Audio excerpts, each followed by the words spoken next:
Hello everyone, welcome to the class. आज का हमारा सेशन होने वाला है पजल और सिटिंग अरेंजमेंट का। इस वीडियो में हम लोग पिछले साल 2020 आरआरबी पीओ में पूछे गए फर्स्ट सिटिंग का जो पेपर था उसमें जितने भी पजल और सिटिंग अरेंजमेंट थे सारे क्वेश्चंस को हमने कवर किया। इस वीडियो में 25 मार्क्स के क्वेश्चंस हैं, 25 मार्क्स बनते हैं। पिछले साल पूछे गए थे एक बॉक्स पजल था, एक लीनियर सिटिंग अरेंजमेंट का एक क्वेश्चन था, एक फ्लोर बेस्ड पजल था, एक सर्कुलर सिटिंग अरेंजमेंट था, एक लिनियर सिटिंग अरेंजमेंट था जिसमें नंबर ऑफ पीपल जो थे वो अननोन थे। तो उम्मीद है इस बार भी 2021 की वैकेंसीज आ चुके हैं, इस बार भी उम्मीद है कि इसी टाइप के क्वेश्चंस आपकी पजल और सिटिंग अरेंजमेंट के इस बार भी बनेंगे।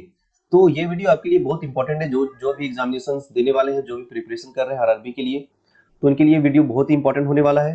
तो बने रहिए वीडियो के साथ, पूरा वीडियो को देखिए, एक क्वेश्चन को समझिए कैसे हम लोग बनाते हैं, कम से कम समय में कैसे क्वेश्चंस को बनाएंगे। और 25 मार्क्स, 40 मार्क्स रीजनिंग का होता है जिसमें 25 मार्क्स बहुत मायने रखता है। 25 मार्क्स हम लोग कैसे एक सिस्टमेटिक वे से बना के समझ के हम लोग आसानी से निकाल सकते हैं। ठीक है, तो देखिए स्टार्ट करते हैं वीडियो को।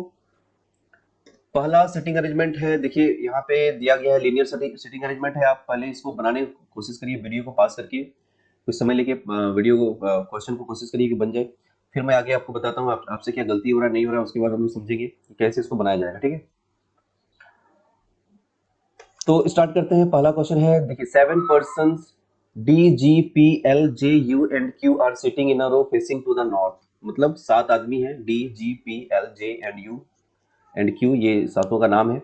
और वो लोग एक रो में बैठे हुए हैं, किधर फेस करके, नॉर्थ फेस करके। अब नॉर्थ किधर होता है, नॉर्थ हमारा होता है ऊपर की तरफ, ये नीचे हो गया साउथ, ये हो गया ईस्ट और ये हो गया वेस्ट। अब जब भी हम लोग फेस करवाते हैं नॉर्थ की तरफ तो हम अपने आप को एज्यूम करते हैं, जैसे हमारा पेपर जो रहता है इस डायरेक्शन में हम लोग देखते हैं, तो हम अपने आप को एज्यूम करते हैं कि हम नॉर्थ की तरफ देख रहे हैं। मतलब जितने भी लोग बैठे हुए हैं हमारे डायरेक्शन के अनुसार ही वो लोग काफी सिटिंग अरेंजमेंट होगा। जैसे हमारा ये हो जाएगा राइट और इधर हो जाएगा लेफ्ट। ठीक है, समझ रहे हैं? चलिए आगे देखते हैं। They all have of different edges. यहाँ पे दो वेरिएशन है, पहला है नाम दिया गया है और उनका एज भी दिया गया है। ठीक है, जितने भी लोग हैं सबका डिफरेंट डिफरेंट एज है। अब यहाँ से आपका सिटिंग अरेंजमेंट का डेटा स्टार्ट होता है। लिखा D sits third from one of the extreme end of the row. तो सिटिंग अरेंजमेंट को बैठाने से पहले हम लोग क्या करेंगे, हमारे पास जो डेटा दिया गया है, जैसे कहा गया है कि 7 लोग हैं, तो 7 लोगों का हमने क्या करना है, एक लाइन में 7 लोगों को बैठने का जगह पहले बना लेना है। समझिएगा आराम से, 1 2 3 4 5 6 और 7। अब यहाँ पे हम क्या करेंगे, ऑप्शन 1 लेके चल रहे हैं और साथ में हम ऑप्शन 2 भी लेके चलेंगे, ताकि कहीं भी अगर प्रोबेबिलिटी का बात आए, संभावना का बात आए, तो हम इस ऑप्शन 2 का यूज करके आगे बढ़ सके, ताकि हम किसी भी डेटा में स्टक ना हो जाए। ठीक है, स्टक होने का मतलब है कि कहीं ऐसा कंफ्यूजन ना क्रिएट हो जाए कि लेफ्ट में कभी बैठे कभी राइट में बैठे। इसी वजह से हम लोग 2 ऑप्शन लेके चलेंगे। ठीक है, तो 2 ऑप्शन लेने से फायदा क्या होता है कि आपका एक ही टाइम में एक ही बार डेटा पढ़ के आपके क्वेश्चंस को आसानी से आप लोग कवर अप कर सकते हैं, बना सकते हैं। ठीक है, तो स्टार्ट करते हैं। देखिए लिखा है D sits third from one of the extreme end of the row. अब देखिए फर्स्ट ही लाइन, फर्स्ट ही जो डेटा उसी में हमारा कंफ्यूजन हो रहा है। अब यहाँ पे लिख दिया है one of the extreme row, extreme end तो ये भी है और इधर ये भी है। अब किधर से डी को थर्ड में बैठा है, इसीलिए जो हमारा ऑप्शन और ऑप्शन 2 लिए है ये हमारा अब काम आने वाला है। एक हम लोग इसमें डी को यहाँ बैठा देते हैं और इस ऑप्शन में हम लोग डी को यहाँ बैठा देते हैं। फिर लिखा है the number of person seat to the left of Q, sorry यहाँ पे हम लोगों को पढ़ना था Q seat second to the right of D. मतलब डी के राइट में, सेकंड राइट में, मतलब दूसरे दाएं तरफ बैठा है क्यू, तो डी का दाएं किधर होगा, हमारा जो राइट होगा, हमने अभी डिस्कस करा था। अगर नॉर्थ की तरफ देख रहे हैं तो हमारा राइट लेफ्ट जिधर होगा, तो ये इसका डी का राइट हो जाएगा। तो डी के राइट सेकंड में, ये फर्स्ट हो गया, ये सेकंड में, यानी कि यहाँ पे क्यू बैठा हुआ है। और इस ऑप्शन में अगर हम लोग देखेंगे तो डी के साथ क्यू यहाँ पे बैठेगा। ठीक है, यहाँ तक हम लोगों ने कर लिया। आगे लिखा है the number of person seat to the left of Q is the same as the number of person seat to the right of G who is 20 years old. लिखा गया है कि जितने भी लोग क्यू के लेफ्ट में हैं, जितने भी लोग हैं क्यू के लेफ्ट में, उतने ही जी के राइट में होंगे। ठीक है, अब इस फिगर में अगर देखते हैं तो क्यू के लेफ्ट में कितने हैं, 1 2 3 4, क्यू के बाएं 4 है। और तो हमको करना क्या है, जी के दाएं में भी हमें 4 रखना पड़ेगा। तो जी के दाएं 4 हम कैसे रखेंगे, अगर यहाँ जी को रखते हैं तभी 4 होगा, 1 2 3 4, क्योंकि ऑलरेडी ऑक्युपाइड है डी के द्वारा। तो ये ऑप्शन हमारा कैंसिल आउट, यानी कि इस पर हम लोग अब काम नहीं करेंगे, ये गलत हो गया। अब इसमें देखते हैं क्यू के लेफ्ट में जितने भी लोग हैं जी के राइट में उतने ही होना चाहिए। तो जी हमारा यहाँ होगा, अब गिन लीजिए 1 2 3 4 5 6, तो जी के राइट में 1 2 3 4 5 6 होंगे। ठीक है, ये हमारा सेटिंग, ये हमारा हो गया अरेंजमेंट यहाँ तक। फिर लिखा है हु इज 20 इयर्स ओल्ड, मतलब जी जो है वो 20 इयर्स का है, तो हमने यहाँ 20 लिख दिया ऊपर। लिखा है P sits fourth to the left of the one who is 35 years old। लिखा गया है कि 35 साल का जो भी आदमी है उसके फोर्थ लेफ्ट में 1 2 3 4 में कौन बैठा है? P बैठा है इधर। ये डायरेक्शन इसका फिक्स है कि 35वां उम्र के चौथे बाएं तरफ P बैठा हुआ है। फिर लिखा है Q is not 35 years old। अब ये जो Q है ये 35 years का नहीं है। अब देखिए अगर हम लोग यहाँ पे अगर 35 को बैठा नहीं सकते क्योंकि Q नहीं होगा 35 इयर्स का। अब यहाँ पे अगर हम लोग बैठाएंगे 35 उम्र वाले आदमी को, तो यहाँ पे हमें P को बैठाना पड़ेगा 1 2 3, चौथे स्थान पर P को यहाँ बैठाना पड़ेगा। और यहाँ अगर 35 को रखते हैं, D को अगर 35 बनाते हैं तो P का कहीं जगह बचता ही नहीं है। ठीक है, इसलिए एक ही जगह बच रहा है 35 वाले उम्र के लिए, तो P को हमको यहाँ बैठाना पड़ेगा 35 वाले को, और P को 1 2 3 चौथे स्थान पर, तो हमारा P यहाँ पे बैठ गया। ठीक है, आगे चलते हैं। लिखा है Q is not 35 years old, यहाँ तक हो गया। Total age of immediate neighbour of D is 75 years। अब D के जो इमीडिएट नेबर है, तुरंत पड़ोसी जो है, उनका उम्र का जो टोटल एज है वो 75 ईयर्स है। तो यहाँ पर जो पड़ोसी है उसका तो ऑलरेडी 35 हो गया। अब इधर का मिला के 75 होना है, तो इधर वाला आदमी का उम्र हो जाएगा 40 ईयर्स। ठीक है, अब लिखा है J is 30 years old. J जो है 30 ईयर्स, तो J का जगह तो फिक्स है, यहाँ तो J नहीं बैठ सकता है, यहाँ भी J नहीं बैठ सकता है, J यहाँ बैठ सकता है और 30 भी यहाँ हो सकता है। बाकी जगह आप J को बैठाएंगे तो 30 उम्र आप दे नहीं सकते, इसलिए J हमारा यहाँ हो जाएगा और 30 हमारा यहाँ पे हो जाएगा। ठीक है, अब आगे बढ़ते हैं। P is 20 year older than one of his immediate neighbours. P जो का है वो 20 साल बड़ा है अपने एक पड़ोसी से। तो एक पड़ोसी तो B है, अगर इस पड़ोसी का बात किया जा रहा है तो P 40 साल का होना चाहिए, अगर इस पड़ोसी का बात करा जा रहा है तो P 50 साल का होना चाहिए। ठीक है, अभी हम लोग ऑप्शन लेके चलते हैं 40 और 50 का, क्योंकि अभी फिक्स नहीं हुआ है। आगे बढ़ते हैं। लिखा है U sits to the right of L who sits immediate to the left of one who is 25 years old.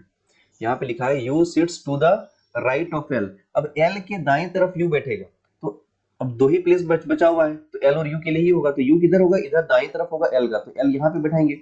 फिर लिखा है L who sits immediate to the left of one who is 25 years old. अब वो आदमी जो 25 years old के, अब who किसके लिए आया है? L के लिए, क्योंकि कॉमा के बाद डायरेक्ट हु है, तो आप ऐसे समझिए U sits to the right of L who, मतलब जो L जो है उसके बारे में बात हो रहा है। Who sits immediate left of the person who is 25 years old, मतलब L जो है बैठा है इमीडिएट लेफ्ट में जो 25 साल का है, यानी कि यही आदमी 25 साल का होगा, तभी तो L उसके इमीडिएट लेफ्ट में बैठा हुआ है। अब यहाँ पे आगे बढ़ते हैं। Q is 5 year younger than P। अब Q जो है वो 5 साल छोटा है P से, तो P को हमने 40 और 50 अभी दोनों मान के रखा है। अगर इसको मानते हैं 40, तो हमें यहाँ 35 करना पड़ेगा, तो जो कि 35 साल का ऑलरेडी U है, यानी कि P जो है वो 40 साल का नहीं 50 साल का ही होगा, और Q जो हो जाएगा 5 साल यंगर छोटा है, यानी कि Q हो जाएगा 45 साल का। ये हमारा सेटिंग अरेंजमेंट पूरी तरह से बन चुका है, समझ के हमने बनाया, इसलिए थोड़ा सा समय लगा है। तो यहाँ पे हमने क्वेश्चन को बनाना है। क्वेश्चन इसी तरीके से आपको 5 क्वेश्चंस पूछे जाएंगे। पहला क्वेश्चन यहाँ पे ये था, हमने उसको उठाया है यहाँ पे क्वेश्चन को। ठीक है, the number of person seat between L and Q is same as the number of person seat between P and dash. अब L और Q के बीच में जितने हैं वही P और किसके बीच में उतने हैं, तो L और Q के बीच में 1 2 है, तो P और किसके बीच में 1 2 है? P और D के बीच में 1 2 है, तो P और D हो जाएगा, यानी ऑप्शन नंबर हमारा A हो जाएगा। ठीक है, समझ रहे? चलते हैं अगले पजल पे। पजल आ गया है फ्लोर बेस्ड पजल। आप पजल को एक बार फिर से वीडियो को पास करके ट्राई कर लें, अगर बनता है तो बहुत अच्छी बात है। कम समय बनाना है और सही अप्रोच क्या होगा उस पर हम लोग बात करेंगे। ठीक है, तो बनाते हैं, चलिए देखिए। लिखा है 8 persons live in a building of 4 floors such that ground floor is numbered 1 and floor above it is 2 and so on up to 4th floor। मतलब 4 फ्लोर में 8 लोग रहते हैं। ठीक है, जो ग्राउंड फ्लोर जो है वो उसको पहला नाम दिया गया फ्लोर, उसके ऊपर वाला को 2, फिर आगे इसी तरह 4 फ्लोर तक हैं और इसमें 8 लोग हैं। आगे देखते हैं कैसे क्या लिखा गया है। Each of the floor consist of 2 flats as flat P which is in the west of flat Q। 2 flat है, हर फ्लोर में 2 फ्लैट है, P और Q, और ये कहा गया है कि P जो है वो Q के वेस्ट में है। अब देखिए नॉर्थ साउथ ईस्ट और वेस्ट, तो Q के ईस्ट वेस्ट में अगर P है तो Q इधर होगा राइट साइड में हमारा, और P लेफ्ट साइड में होगा। तो हमने क्या करा, यहाँ पे P और Q को इस तरह से बैठा दिया, यानी कि ये सब फ्लोर हो गया 4321 नंबर, और PQ हो गया हमारा फ्लैट नंबर। अब हम क्या करेंगे, यहाँ भी हम कोशिश करेंगे दो ऑप्शंस लेके चले, ताकि हमारा क्वेश्चन जो है, पजल जो है वो फर्स्ट टाइम में ही सॉल्व हो जाए, हमें बार बार फिगर ना बनाना पड़े, इसी डेटा में हम बना लेंगे। ठीक है, याद रहे ये हमारा फ्लोर है, इधर फ्लोर नंबर लिखा गया है, और ये फ्लैट है, फ्लैट P और फ्लैट Q। ठीक है, अब पढ़ते हैं डेटा को क्या लिखा गया है। लिखा है flat P of 2 is immediate above flat P of 1, मतलब दो नंबर फ्लैट P का जस्ट ऊपर में बैठा, यानी कि सिस्टमेटिक वे से कहा गया कि ये फ्लोर 1 जो है वो फ्लैट P का ये हो गया, फ्लैट P का दो नंबर फ्लैट हो गया, ये 3 नंबर, ये 4 नंबर, इस तरह से सीरियल वाइज दिया हुआ है। उसी तरह Q का भी उसी तरह से ये कहा गया इसमें। ठीक है, अब यहां से हमारा जो है डेटा स्टार्ट होता है। लिखा है A lives on an even number floor। ठीक है, अब देखिए फर्स्ट वाला डेटा क्या लिखा है, A lives on an even number floor। A जो है वो सम संख्या वाले फ्लोर पर बैठा है, तो सम संख्या वाला फ्लोर यहाँ पर कौन कौन सा है, 4 और 2 है। तो A अभी यहाँ भी बैठ सकता है, यहाँ भी बैठ सकता है, यहाँ भी बैठ सकता है, यहाँ भी बैठ सकता है, चार चार ऑप्शन है। हम तो यहाँ पे दो ही ऑप्शन लेके चल रहे हैं, तो चार चार ऑप्शन है, इसलिए हम क्या करते हैं, आगे बढ़ते हैं इसको। ठीक है, तो यहाँ पे सिर्फ हम लिख देते हैं, A को डिनोट कर देते हैं, आगे क्या लिखा हुआ है देखते हैं। A lives just above the flat of E। E जहां पर है उसके ऊपर फ्लैट में A रहता है, यानी कि इमीडिएट अबव में कहा गया, E उसके ऊपर जस्ट रहेगा। ठीक है, अब लिखा गया है B lives to the west of E। अब B जो है वो E के वेस्ट में है, तो E वेस्ट हमारा किधर होगा, हमारे लेफ्ट साइड में, तो B हो जाएगा इधर। अब हम बैठा सकते हैं, देखिए क्योंकि हमें पता चल गया कि A और E जो है वो फ्लैट Q में ही रहेंगे, क्योंकि ईस्ट तरफ है, B को वेस्ट में बैठाना है। अब हमारे पास दो ऑप्शन हम लेके चल रहे हैं, तो दोनों फिगर में आराम से हम इसको सेट कर सकते हैं।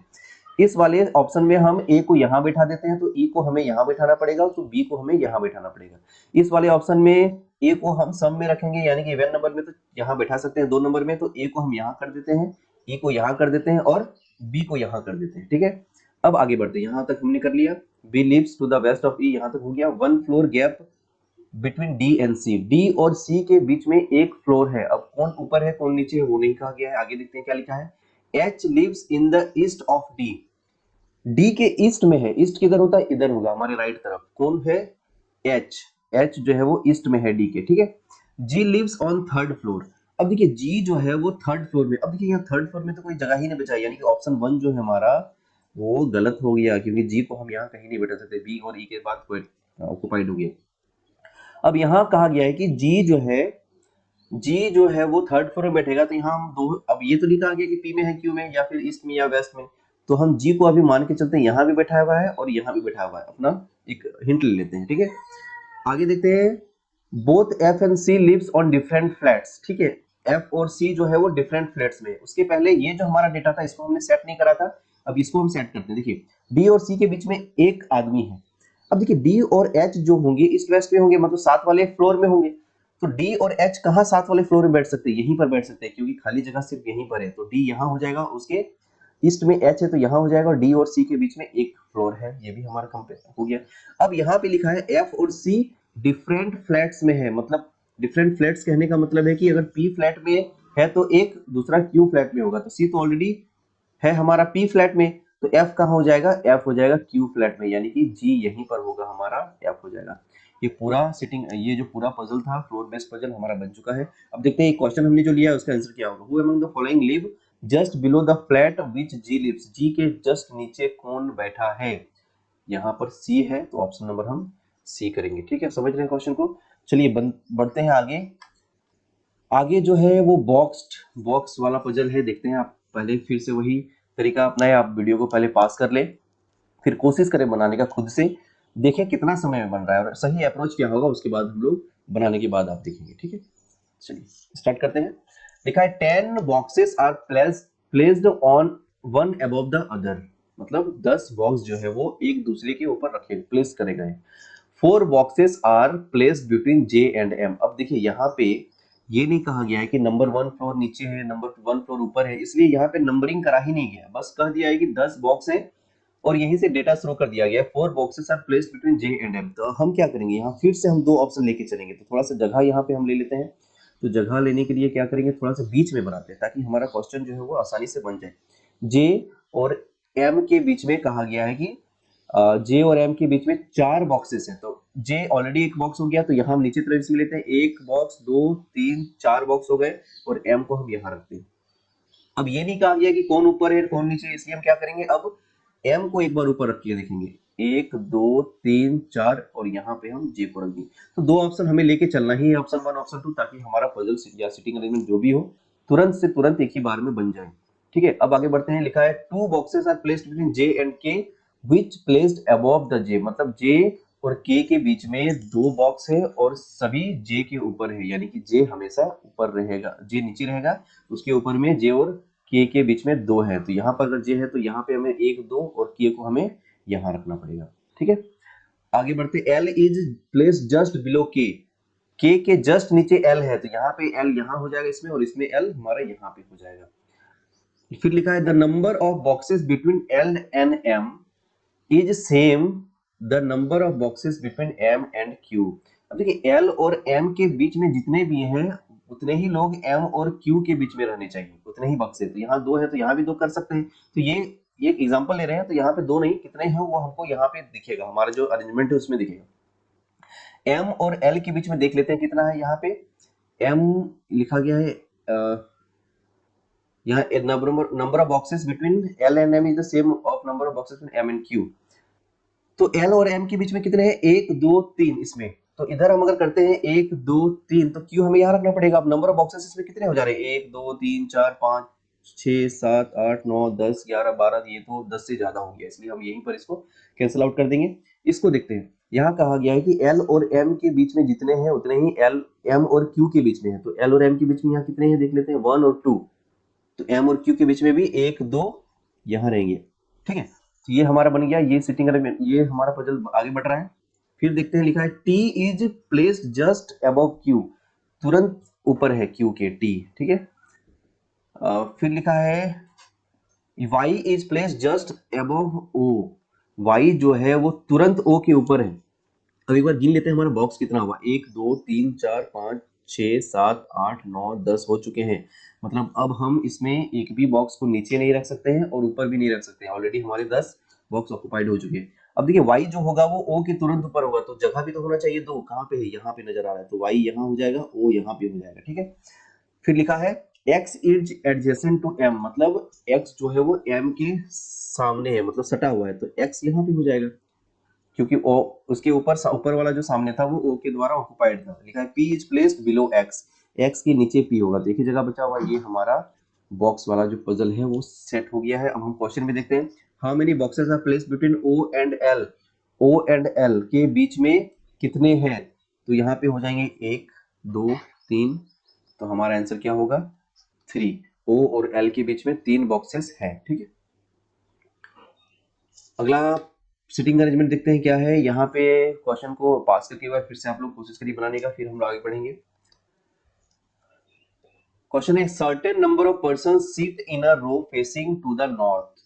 देखिए सर्टेन नंबर ऑफ पर्सन कहा गया, ये नहीं कहा कि 7 लोग हैं, 8 लोग हैं, 10 लोग हैं, 15 लोग हैं, निश्चित संख्या कहा गया है, वो हमें नहीं बताया गया है कि कितने लोग हैं। ठीक है, आगे डेटा में देखते हैं, L sits third to the left of M. अब देखिए हम क्या करें, वही हमारा सिस्टम हो गया, ये पजल जैसा हो गया, पिछली बार बॉक्स वाला पजल जो हम लोग बना रहे थे, अब कहाँ नंबरिंग तो नहीं दिया गया है, तो हम क्या करेंगे, सभी नॉर्थ की तरफ फेस कर रहे हैं, तो इतना हमें मालूम है कि हमारा लेफ्ट राइट जो होगा वही इनका भी लेफ्ट राइट होगा। ठीक है, तो अभी क्या करेंगे, हम यहाँ भी 2 ऑप्शंस लेके चलेंगे। लिखा है L sits third to the left of M, अगर हम एम को यहाँ पे रखते हैं तो एल को कहाँ बैठाना पड़ेगा, थर्ड लेफ्ट, मतलब बाईं तरफ, 1, 2, 3, एल यहाँ बैठ जाएगा। अभी फिर हमें 2 ऑप्शन लेके चलना है, 1, 2, यहाँ एल को बिठा देते, थर्ड लेफ्ट में बैठ गया। ठीक है, फिर लिखा है 5 person seat between M and N, M और एन के बीच में 5। अब ये नहीं कहा गया कि लेफ्ट में कि राइट में, इसलिए हम दोनों 2 ऑप्शन लेके चल रहे हैं, तो हमारे पास अभी हम इजिली इसको हम लोग बैठा सकते हैं। तो एम और एन के बीच में 5, तो 1, 2, 3, 4, 5 लोग बैठ गए, है ना। एन कहाँ पे बैठेगा, यहाँ पे, और इस फिगर में हम लोग 1, 2, यहाँ पे 1 हो गया, 2 हो गया, 3 हो गया, 4 हो गया, 5, तो एन को हम लोग यहाँ पे बैठा देंगे। ठीक है, लिखा है J sits immediate to the right of M, M के तुरंत राइट में जे है, तो ये तो आसानी से हम लोग यहाँ बैठा सकते हैं। ठीक है, 3 person seat between Q and J, अब क्यू और जे के बीच में 3 लोग बैठे हैं, अब 3 लोग कौन कौन किधर बैठ सकते हैं? देखिए अगर इस फिगर को हम लोग बात करें तो यहाँ 1 2 3 ऑलरेडी 3 बैठ चुके हैं, यहाँ पे एल बैठा हुआ है, तो यहाँ पे हम लोग जे को नहीं बैठा सकते हैं। तो इस फिगर में हमें जे को 1 2 3 जे को हमें यहाँ बैठाना पड़ेगा। इस फिगर में देखते हैं जे और जे और एल था ना, जे 3% शिफ्ट क्यू एंड जे, तो क्यू होगा यहाँ पे। तो इसमें क्यू और जे के बीच में 3 लोग बैठे हैं। अब यहाँ पे जे इधर नहीं क्यू हो सकता है, हमें 1 2 3 यहाँ पे क्यू लेना पड़ेगा। अब लिखा है आगे देखते हैं, Q does not sit next to N, N के नेक्स्ट में क्यू नहीं होगा। मतलब हम लोग जो ये अरेंजमेंट ले रहे थे ये गलत हो गया, ठीक है, ये गलत हो गया, इसको अब देखना ही नहीं है। अब यहाँ पे एन तो इसमें नहीं है, ये हम आगे बढ़ सकते हैं। N is seventh from one of the end. अब देखिए एक छोर से, एक एंड से एंड जो है वो 7वें स्थान पर है, तो इधर से तो 7वां हो नहीं सकता है, क्योंकि 1 2 3 4 5 6 7वां कोई ऑलरेडी बैठ चुका है। अगर इधर लोग नहीं भी बैठेंगे तो इधर से एंड से 7वें स्थान पर बैठा है, यानी कि ये सेवेंथ है, ये सेवेंथ है, तो छठा यहाँ हो जाएगा, पांचवा, चौथा, तीसरा, दूसरा, पहला। अब देखिए यहाँ पे थोड़ा सा गड़बड़ हो रहा है, फोटो हमारा जो स्पेस है वो कम पड़ रहा है, इसलिए हम इधर क्वेश्चन में आ रहे हैं, उसको आप नेग्लेक्ट कर दीजिएगा। तो ये 7 6 5 4 3 2 1 यहाँ पे हमने बैठा दिया, ठीक है। हाँ, अब लिखा है the number of person seat to the right of Q is 4 more than the person who seats to the left of N. अब एन के लेफ्ट में जितने लोग बैठे हुए हैं उससे 4 लोग ज्यादा बैठे हैं क्यू के राइट में। क्यू के दाएं 4 लोग ज्यादा बैठे हैं एन के लेफ्ट में जितने बैठे, तो एन के लेफ्ट में कितने लोग बैठेंगे? एन अगर 7वें जगह स्थान पर है लेफ्ट इधर से, तो एन के लेफ्ट में 6 लोग बैठेंगे। तो क्यू के अगर एन के इधर 6 लोग बैठे हैं तो क्यू के राइट में कितने लोग बैठने चाहिए? 4 लोग ज्यादा है, यानी कि 10 लोग बैठने चाहिए। 10 लोग कैसे बैठेंगे? 1 2 3 4 5 6 7 8 9 10। छोटा छोटा बनाना पड़ रहा है क्योंकि बहुत बड़ा अरेंजमेंट सिटिंग के जो लोग हैं वो दिया गया है इसमें, तो उस चीज का आप लोग ख्याल रखेंगे, थोड़ा छोटा छोटा भी बना के इसको समझ सकते हैं, ठीक है। यहाँ 10 लोग हमने बैठा दिया। अब आगे देखते हैं 7 4 more than the person should and k sits second from one of the k sits second from one of the and sits to the right of m। मतलब k जो है वो m के राइट में बैठेगा और एक छोर से वो दूसरे स्थान पर बैठेगा। तो m का राइट किधर होगा? इधर होगा, तो इधर का छोर यहाँ पे हमें k को बैठाना पड़ेगा, क्योंकि ये लास्ट हो गया तो सेकंड लास्ट k हो गया।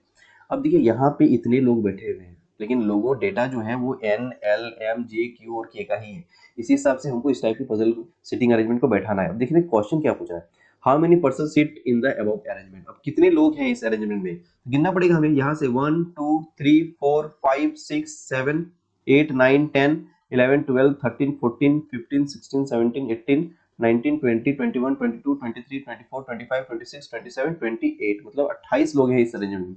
इसी के हिसाब से आगे और भी 4 क्वेश्चंस पूछे जाएंगे, उसको आपको आंसर देना है। यहाँ पे ऑप्शन नंबर हमारा सी हो रहा है, ठीक है, समझ रहे हैं आप लोग। अगला क्वेश्चन देखते हैं। अगला क्वेश्चन है, पढ़ लीजिए एक बार ठीक से, पास करके एक बार बनाने की कोशिश करिए, फिर हम लोग इस पर चर्चा करेंगे। हमारा नेक्स्ट सिटिंग अरेंजमेंट है 9 person seat around a circular table, some of them are facing to the centre while some are facing outside the centre. 9 लोग एक सेंटर के चारों तरफ बैठे हुए हैं और उनमें से कुछ लोगों का फेस जो है वो सेंटर के अंदर की तरफ है और कुछ लोगों का फेस जो है सेंटर से बाहर की तरफ है।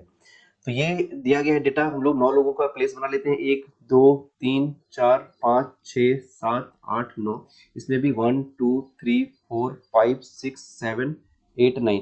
अब यहाँ पे ये नहीं कहा गया कि किसका फेस अंदर है किसका फेस बाहर, बस कहा गया कि कुछ लोगों का, सर्टेन नंबर्स नहीं दिया गया, 9 में से कुछ का अंदर है कुछ का बाहर है, ठीक है। यहाँ पे हमें 2 ऑप्शन लेके चलना है, क्योंकि हमारा जो सिटिंग अरेंजमेंट होगा एक ही टाइम में हमें बनाना है।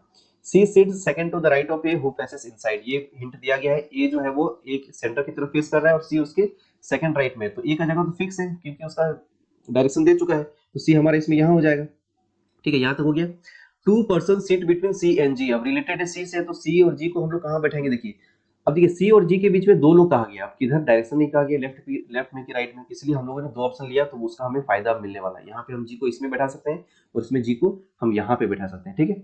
आगे देखते हैं क्या लिखा हुआ है, J sits third to the left of G, J जो है वो जी के थर्ड लेफ्ट में है, यहाँ जी को बैठाते हैं जी के थर्ड लेफ्ट में, यानी कि जी और जी के बीच में 2 लोग बैठने चाहिए। अब देखते हैं अगर जी और जे को बैठाते हैं इस फिगर में, तो जे हमारा यहाँ हो जाना चाहिए, जो कि जे ऑलरेडी सी के द्वारा ऑक्युपाइड है, तो इसमें जे यहाँ हो जाएगा।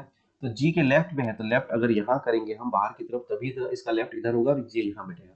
इसमें देखते हैं जी और जे यहाँ नहीं बैठ सकता है, जी हमारा कहाँ बैठेगा? यहाँ बैठेगा, और जी को इसमें हमें सेंटर की तरफ फेस कराना पड़ेगा, तभी जाके वो लेफ्ट में इधर जे को बैठा सकते हैं। ठीक है, आगे बढ़ते हैं। L sit second to the left of J who does not sit next to C. J जो है वो नेक्स्ट सी के नहीं बैठा हुआ, बिल्कुल नहीं बैठा हुआ, इसमें भी नहीं बैठा हुआ है। और यहाँ कहा गया है कि एल जो है वो जे के सेकंड लेफ्ट में है। अब देखिए एल को सेकंड लेफ्ट यानी कि यहाँ भी बैठा सकते हैं, यहाँ भी, क्योंकि यहाँ पे डायरेक्शन हमें अंदर है देख रहा है कि बाहर, वो नहीं पता है। इसमें भी एल को यहाँ बैठा सकते हैं, यहाँ बैठा सकते हैं, तो ये डायरेक्शन नहीं पता है, तो ऑप्शन हमारा हिंट जो है वो नहीं मिल रहा है। इसलिए हम लोग क्या करेंगे, डेटा को हम लोग यहाँ लिखते चलेंगे। जिस चीज का हम लोग सेट नहीं कर पाएंगे उसको हम लोग पॉइंट टू पॉइंट यहाँ पे लिखते जाएंगे, ताकि हमको आसानी से बाद में डेटा का हम यूज कर सकें। क्या लिखा है, L seat second to the left of J. J जहां भी होगा सेकंड लेफ्ट में एल होगा, इधर डायरेक्शन हम लोग दे देते हैं। ठीक है, फिर आगे देखते हैं क्या लिखा हुआ है। B seats third to the right of L and is an immediate neighbour of P. B जो है वो एल के थर्ड राइट में, 1 2 3 थर्ड राइट में हो गया, और पी के इमीडिएट नेबर है वो। ठीक है, तो पी इधर भी बैठ सकता है, इसके लेफ्ट में राइट में, वो भी डायरेक्शन नहीं कहा गया, इसको भी हम लोग लेके चलते हैं, बैठाए थे। और ये डायरेक्शन पता है कि एल के दाएं तीसरा बी बैठा हुआ है। फिर लिखा के seats fourth to the right of H. H के फोर्थ राइट में 1 2 3 4, फोर्थ राइट में के बैठा हुआ है। ठीक है, who does not sit near J. अब एच जो है वो जे के नियर नहीं बैठा है, तो एच यहाँ नहीं होगा, एच यहाँ नहीं होगा, इसमें एच यहाँ नहीं होगा, यहाँ तो हो ही नहीं सकता क्योंकि ए बैठा हुआ है। इतना हिंट हमें मिल गया है। आगे देखते हैं क्या लिखा हुआ है। Both B and P faces same direction as A. B और पी जो है वो सेम डायरेक्शन करा गया है, किसके जैसा, ए के जैसा, मतलब ए बी और पी का सेम डायरेक्शन हम लोग कह सकते हैं इसे। फिर लिखा है C and G faces opposite direction. C और जी जो है वो अपोजिट डायरेक्शन फेस करते हैं। ओडी लिख दिए ऑप्शन के लिए, हिंट के लिए, सी और जी अपोजिट डायरेक्शन, पता चल जाएगा बाद में। फिर लिखा है के डज नॉट फेस आउटसाइड, मतलब के जो होगा वो इनसाइड फेस करेगा। इतना हम लोगों ने हिंट लिख लिया। अब हम क्या करेंगे, पजल को सिटिंग अरेंजमेंट को सेट करेंगे। अब देखिए किसको बनाने से फायदा, जे एल को बैठा है तो फायदा है कि एच को बैठाएंगे तो फायदा है। हमें तो नजर आ रहा है कि अगर एच को लेके चलेंगे, क्योंकि एच का हिंट जो है वो आसानी से हमें सॉल्व करने में मदद कर सकता है, क्योंकि एच ऑलरेडी ऑक्युपाइड जो है दो को हम लोगों ने यहाँ पे स्प्लिट कर दिया है कि एच यहाँ नहीं बैठ सकता। अब देखते हैं एच यहाँ बैठेगा क्या। अगर यहाँ नहीं बैठेगा, यहाँ नहीं बैठेगा, इस फिगर को हम लोग लेके चलते हैं पहले, बाद में इसको हम लोग करेंगे। तो एच यहाँ नहीं है, यहाँ नहीं बैठेगा, तो एच को अगर यहाँ बैठा के देखते हैं हम लोग, तो अगर एच यहाँ बैठाएंगे तो हमें के कहाँ बैठाना पड़ेगा, देखते हैं। 1 2 3 4 के यहाँ नहीं बैठ सकता है। अगर इधर राइट करते हैं तो 1 2 3 4 के हमारा यहाँ बैठ सकता है। तो अब एक चीज देखिए, अगर हम एच को यहाँ बैठाते हैं और के को यहाँ बैठाते हैं, तो एल के लिए जगह कहाँ बच रहा है, क्योंकि एल तो जे के लेफ्ट से है, इधर भी एल जा सकता है, इधर भी एल जा सकता है, क्योंकि एच और के द्वारा ऑक्युपाइड हो जाएगा, इसलिए एच यहाँ नहीं बैठेगा। वही केस अगर यहाँ एच को बैठाते तो वही हो जाएगा, 1 2 3 4 के हो जाएगा, 1 2 3 4, तो यहाँ भी एच को नहीं बैठा सकते। तो इस फिगर में एच के लिए सिर्फ यही जगह बचा हुआ है। तो अगर एच यहाँ बैठा हुआ है तो के कहाँ बैठेगा, 1 2 3 4 जे बैठा हुआ है, तो हम राइट में हैं तो राइट फेस इधर करवा सकते हैं बाहर की तरफ, तो राइट 1 2 3 4 हम के को यहाँ बैठा सकते हैं। ठीक है, ये हमारा सेट हो गया एच। अभी ये हमारा सेट होते जा रहा है, इसलिए इसी ऑप्शन को हम लोग लेके चलेंगे, बाद में इसको देखेंगे अगर सेट नहीं होगा तो। फिर आते हैं एल और जे वाले में। तो एल और जे, अगर हम लोग एल को अब यहाँ पे रखते हैं, अगर एल को यहाँ रखते हैं तो बी कहाँ पे होगा, 1 2 3 बी यहाँ नहीं हो सकता है, 1 2 3 बी यहाँ हो सकता है। अगर बी यहाँ होगा तो पी को भी हम लोग यहाँ बैठा सकते हैं। अब सपोज करते हैं थोड़ा देर के लिए एल को यहाँ बैठाते हैं, तो बी हमारा कहाँ होगा, 1 2 3 यहाँ नहीं हो सकता, 1 2 3 यहाँ भी नहीं हो सकता है। यानी कि इस फिगर में एल यहीं बैठेगा और 1 2 3 बी यहाँ बैठेगा और बी के साथ पी यहाँ पर बैठ जाएगा। सारे लोग जो है वो उनका सीटिंग अरेंजमेंट हमारा इसी ऑप्शन से हो चुका है। अब रहा बात डायरेक्शन का, डायरेक्शन में देखते हैं हम लोग क्या होगा। देखा ए बी पी का सेम डायरेक्शन होना चाहिए, मतलब ए सेंटर तो बी पी भी सेंटर, बी और पी का भी सेंटर हो जाएगा। फिर सी और जी ऑपोजिट डायरेक्शन, सी और जी ऑपोजिट डायरेक्शन, जी अंदर तो सी बाहर, फिर के इनसाइड, मतलब के जो हो जाएगा वो इनसाइड की तरफ होगा। और एल के राइट, एल का हमें यहाँ थोड़ा सा छूट गया था, एल के राइट में बी है, तो 1 2 3 राइट एल का हम लोग इधर करेंगे फेस, तभी राइट में बी होगा। तो हमारा जो सिटिंग अरेंजमेंट है वो बन चुका है इसी ऑप्शन से। तो इस तरह से हम लोग क्या करेंगे, दो ऑप्शन लेके बनाएंगे तो हमारा सिटिंग अरेंजमेंट एक ही बार में बनने का ज्यादा चांसेस रहता है। प्रैक्टिस मायने रखता है। देखिए सिटिंग अरेंजमेंट और पजल आप दिन में जितना ज्यादा बना सकते हैं, जैसे 10 15 20 तक सिटिंग अरेंजमेंट पजल बना लीजिए। आपको एग्जामिनेशंस में, मैं अपने एक्सपीरियंस से बता रहा हूँ, एग्जामिनेशंस में आपको सिटिंग अरेंजमेंट और पजल बनाने में कोई भी दिक्कत नहीं होगा, अगर आप सही से प्रैक्टिस करके जाते हैं। डिफरेंट डिफरेंट टाइप्स का हाई लेवल का सिटिंग अरेंजमेंट और पजल बनाते हैं तो और भी अच्छा है, क्योंकि धीरे धीरे हम लोग क्या करेंगे, अभी ये आरआरबी पीओ मेन प्री का जो सिटिंग अरेंजमेंट और पजल हमने यहाँ पे लिया है 5, एक सेटिंग का लिया है, अगली वीडियो में सेकंड सेटिंग का लेंगे, थर्ड सेटिंग का, इस तरह से जब तक आप लोगों का आरआरबी पीओ का एग्जामिनेशन नहीं होता है, क्लर्क का एग्जामिनेशन नहीं होता है, इस तरह से आपको सिटिंग अरेंजमेंट और पजल का वीडियो आपको मिलता रहेगा।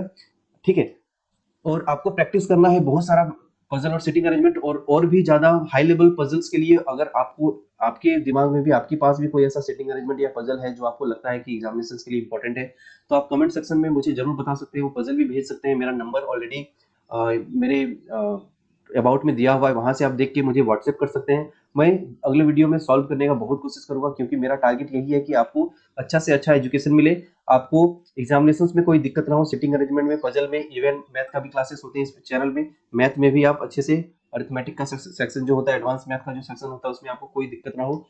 ठीक है, तो वीडियो अगर अच्छा लगा तो प्लीज हमारे चैनल को सब्सक्राइब कर लीजिएगा और लाइक वीडियो को कर दीजिएगा अगर आपको पसंद आया हो वीडियो। ठीक है, इसी तरह का वीडियो मैं आपके लिए और भी लाता रहूंगा।